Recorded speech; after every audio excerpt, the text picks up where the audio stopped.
Okay, it's all you. All right. Good morning, folks. Ken Hovind here, Sunday morning. Very interesting news. There is a prison, how do I describe this without getting in trouble? There is an alternative prison message delivery system where messages can be passed around from inmate to inmate and from outside to inmates and inmates to outside that I doubt they will ever figure out.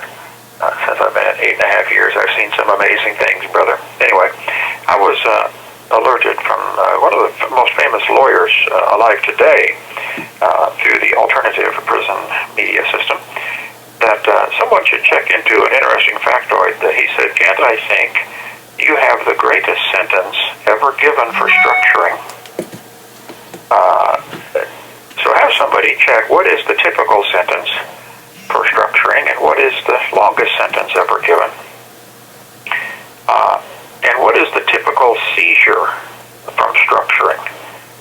I may have, not the greatest seizure, they may have seized more, but it may be, it's a lot of money to seize other than drug related, okay?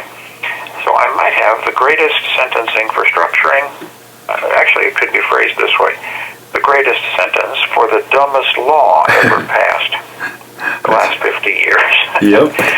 Just something worth somebody checking into if you got some legal beagles want to do some searching out there. How many people have been sent to prison for structuring? How many of those were non-drug related? And what's the typical time? And what's the greatest amount of time ever given? All right. I think that's a very, very interesting question. We'll make sure we get that out and see what kind of answers come back. Okay, another one sort of along the same line. Maybe someone who's a legal beagle out there can do some searching. Who are the shareholders for the various prison industry businesses, like Bob Barker that prints all the clothes and stuff that we wear, the people who supply the food, all the various prison industries? A lot of them are listed in the kennel.